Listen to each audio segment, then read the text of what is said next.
Well, hello there, AP Economics students. I'm excited to get to have this opportunity to work with you again. Most of you I taught in the 10th grade, and I think there's one or two of you maybe I didn't, but I'm glad that we get to the chance to know each other. Excited to have this opportunity with you. Wish it wasn't over the computer here at the beginning, but I'll take what I can get. So, what I wanted to do in this quick video was to just kind of give you a little bit of a rundown of kind of what the expectation is and what the procedures are going to be for remote learning. Not so much about the class itself, but about what you can expect to happen each day and sort of what you can expect from me and what I'm going to expect from you, and how this remote learning situation is going to be far different from the remote learning situation that we had back in the spring.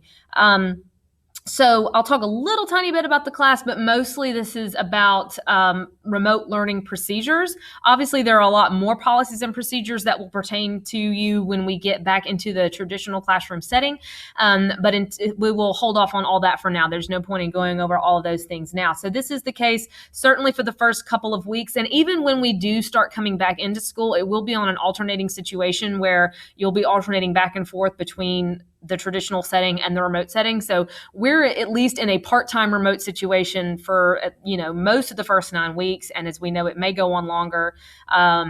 So hopefully it won't, but we will just do the very, very best that we can. So once again, I'm excited to be able to work with you once again for AP Microeconomics. I really love teaching this class. When I took it on, not that I thought I wasn't going to like it, but I never thought I was going to like it as much as I do. I really, really enjoy teaching this content. It is totally different from history in so many ways, but I find it rewarding. I find it satisfying. I find it kind of calming in a weird way. Maybe you will too. I hope that you will. So let me just first of all clarify. Again, I don't want to get in too much about the class itself, about the subject. But a couple of things I do want to say and want to make sure we clarify is that this is very, very different from history. Whereas history is more about learning content and learning the story and all of that. Economics is more about practicing and learning a skill set. Yes, content is important, and content is the basis of it, but it is also about practicing and honing a skill set and using logic, using a set of reasoning skills to come to conclusions and then to analyze those conclusions. It is also very, very easy to confuse economics with things that it really isn't. A lot of people really would struggle to define exactly what economics is, or specifically microeconomics. And we'll get into that when I start going over the content. But what I can say, what I would like to clarify now, is that economics is not about business. Economics is not about finance. It is also not about politics. It tends to be, the two things tend to get intertangled, but that's not what we do here. Economics is about decision making. Economics is about how we make choices. It is about why we make the choices that we do, how we make the choices that we do. And therefore, it is a study of people. It is a study of behavior, which is what makes it a social science. That's why it's in the social sciences or the social studies, and why it's not a business course or a career tech course or something like that. So I say that just to kind of also clarify your expectations. A lot of people think that because they take economics, they're going to be a great business person. And maybe you will, because it does change you. It does change you, and it does change the way you see things, and it changes the way that you make decisions. But as far as, is this going to be a class where I learn how to manage a business and finance this and be a financial wizard? No, it won't do that. But maybe it's the basis for it later on. Maybe you find that those are things that maybe you want to pursue later on. But like I say, it is ultimately about decision making, and it will change the way that you look at the world, and it will change the way that you make decisions, from financial ones to just anything. So it's a very, very beneficial class. And like I said, I really love teaching it way more than I ever thought that I would. It's really quite a lot of fun, although it is very, very, very different from history. So let me go over with you this little graphic here that you see, and I put this in Google Classroom in case you wanted to print it or whatever. But this is just particularly as it pertains to remote learning. So just sort of the general expectations. Obviously, we'll be using Google Classroom. You guys know Google Classroom really well by now, I'm sure. So all of your assignments, your materials, everything is going to be posted there. And that is where you're going to submit all of your work. It will be necessary for you to log into Google Classroom every single day to get your information, to get the notes, the lecture, the content, as well as complete assignments. And that is a daily thing. That is where, and one of the things that I'm trying to impart to you here, and I think a lot of your teachers are, is that this remote learning situation is completely different from the remote learning situation that you had in the spring. In the spring, it was more, 2 things a week, and you just kind of got it done by the end of the week. It was not like you had to be doing something every single day. Some of you may have even, done everything all in one day. That is no longer the case. We are trying to kind of simulate as best we can the kind of daily expectation that you'll be doing something the same way that there'd be a daily expectation you'd be doing something if we were in the traditional setting. So you are going to have something to do every single day, something that you have to turn in every single day. So it's much more rigorous in that sense. There's a lot more responsibility that is placed on you. You are going to be a lot busier. This is going to be a lot harder than it was, in that you're just going to have so much more you got to do, and it's got to be a daily thing. And whereas I know for my kids, they'd be done by 10 o'clock in the morning if they got started early. That may no longer be the case. I'm not saying you're going to be at it from 8 in the morning to 4 in the afternoon, but I certainly think you're going to be at it a lot longer, and it's just going to involve more steps and more responsibility on you. Assignments must be completed in Google Classroom, and they must be completed on time. I'm sure some of you realized or found out that while we had due dates, but we really didn't have the leverage to really enforce a lot of those due dates. And a lot of people turned in stuff late where we really couldn't or didn't penalize people all that much. That's no longer going to be the case because, it just, the situation necessitated that, I think, in the spring. But we've had more time to figure things out by now. So it is going to be the expectation that you turn things in on time. Now, a big question that we keep getting is, does this mean I have to log in every day for live instruction? Like, is there going to be a time where you have to log on to Zoom or something and listen to me teach and participate in a virtual class like that? The answer is no. We won't be requiring that, but we will have virtual office hours, Zoom office hours, which you will see listed right here in the center of your screen, where you can log on. I'll be on that Zoom meeting at those times each day, and you can log on at that point to ask any questions, interact in any way that you like, if you want to discuss something or there's something that is confusing to you and all of that. Those office hours for your class are Tuesday and Thursday from 2:30 to 3:30. So it's 1 hour a day, or Tuesday and Thursday. And then also on Friday, the thing that makes Friday different is Friday, all of my classes can jump in on that one. So Tuesday and Thursday is just AP Econ. Friday, my honors 10th grade and the AP US will be potentially logging on there as well, although I do not think most of them, my guess is not as many of them will be logging on as many of you I hope to see, because that brings me to my next point. When it comes to remote learning and all that kind of stuff, history is one of those classes that you can get pretty easily just by looking at videos and reading and all that kind of stuff. I don't expect a lot of those students to need a whole lot of interaction, to have a lot of questions that they couldn't find an answer to somewhere else. That's not going to be the case for you. Econ, I expect, and I really think it's going to be important that even if you don't have a question, that you log in at least once a week to those Zoom times, because a lot of economics is practical application.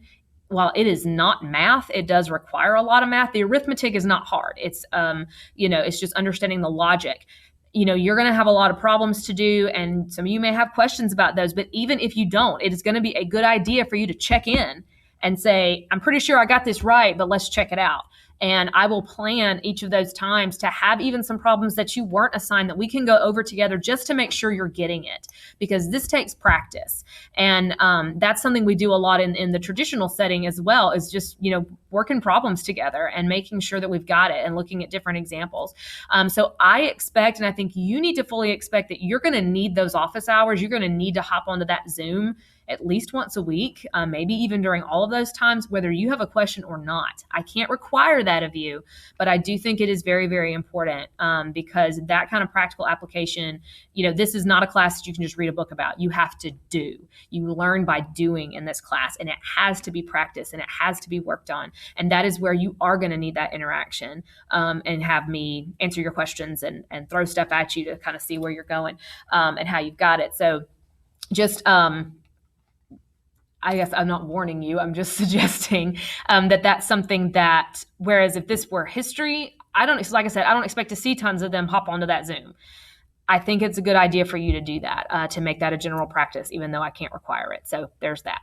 Other things on here, Remind. A lot of you have already gotten onto their Remind, so do that, and that's important that you check that. I have already dropped all of you into the Google Classroom, so make sure you go in and accept that invitation. But if you don't see it, there is your Google Classroom code. Overall, please remember that, again, going back to the accountability and the greater rigor that's going to take place with remote learning this time around.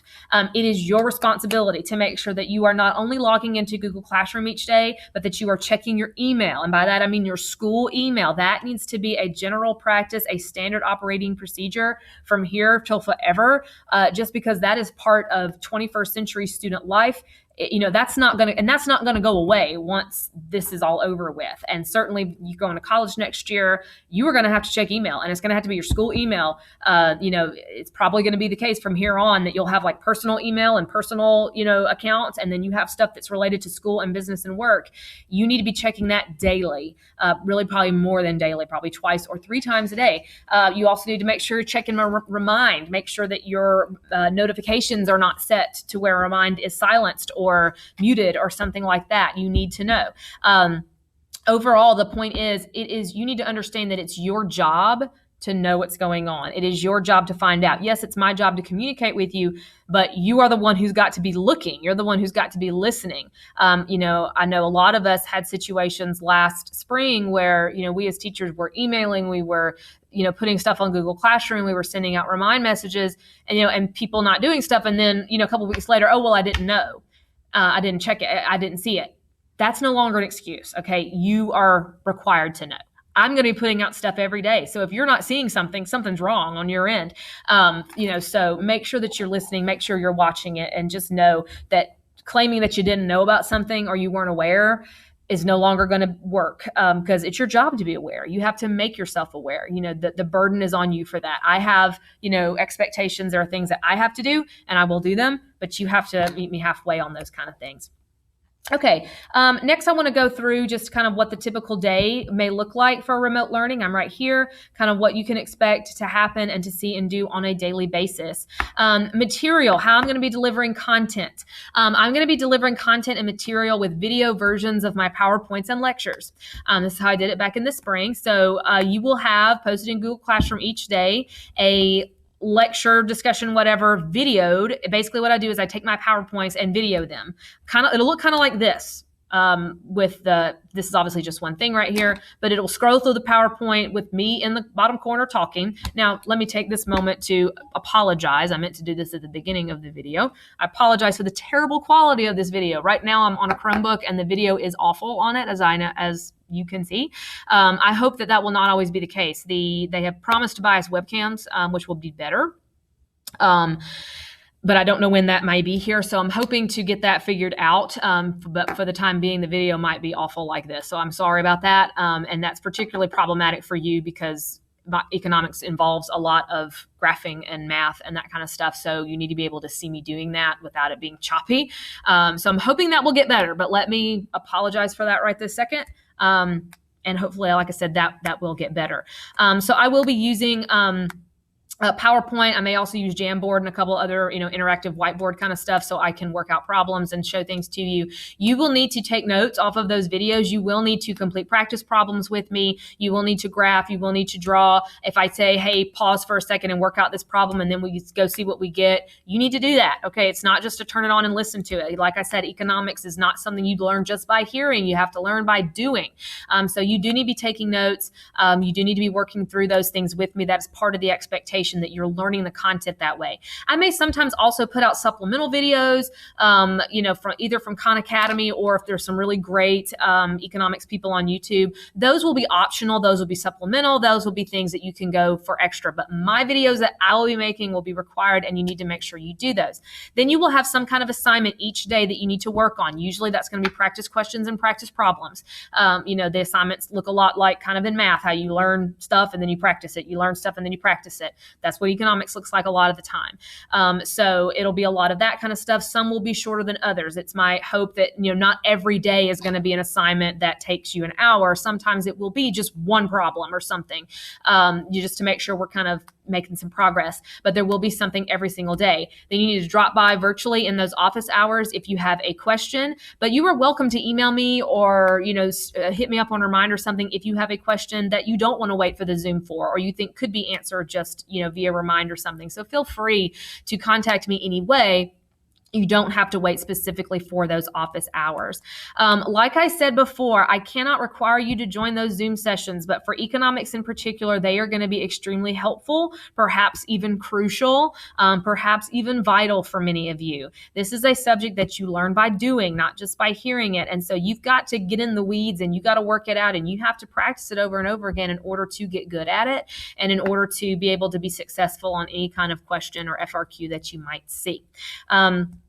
So that is the plan for that. So you will need to log in each day, get your information, get your material, do your practice, do your homework, or your, I guess we're calling it classwork, homework, whatever, and get that turned into me. And let me know if you have any questions. And then, like I said, those Zoom hours, I can't require them, but they're really going to be important for you. So please try to make plans to do that at least once a week, whether you have a question or not. Textbooks, I want to hit on that real quick. You do have a textbook for this class. I don't assign readings out of it the way U.S. history friends remember that I used to do. I don't think even I've been giving the book, but most people just leave it at home. We're not issuing books yet here, so I don't think it's totally necessary. So for right now, just don't worry about the textbook. Everything you're going to need, you're going to be able to get from me. So yeah, like I said, don't worry about it right now. And then we'll see what happens when we come back. So that's the only other thing I could think of as far as stuff I needed to address right this second. You guys didn't have summer assignments, so there's nothing that's due to me right now. So for right now, for this week, your last week of summer, make sure you're on Google Classroom. Make sure you've signed up on Remind. And be ready on August 17th to log in and see what I post for you. So I'm excited about it. Like I said, I really do love this class. I don't know how things are going to go this year. Also keep in mind this, we will not be on an alternating schedule. So that means we'll be done in December and you don't have AP exam until May. So that gives you a full semester to forget everything. So please expect, I don't know exactly how we're going to navigate that. But obviously we are going to have some kind of study sessions, review stuff going on in the second semester. Like I said, I'm not sure how we're going to navigate that yet, but just expect that that's going to have to happen in order for you guys to be successful on the AP exam. And I think it's going to have to happen more than once. I don't think it's going to need to be every day. And I don't think we need to start it as early as January, but perhaps, maybe after spring break, we need to start, once a week or something. And maybe a lot of that can be done virtually. I don't know. A lot of maybe this first 9 weeks of remote learning can provide us with some groundwork of where we might want to go there. So just keep that in mind that you're going to, and that's going to be the case, I think, for a couple of your classes. It won't just be this one. So we'll work it out, but just be aware that that is the case. And let's have a great year. I don't know what it's going to look like I said, but I'm excited to see you. I'm excited to work with you. I'm excited to introduce economics to you, and I hope you end up liking it as much as I do. And we'll see you soon. Everybody have a great last week of your summer.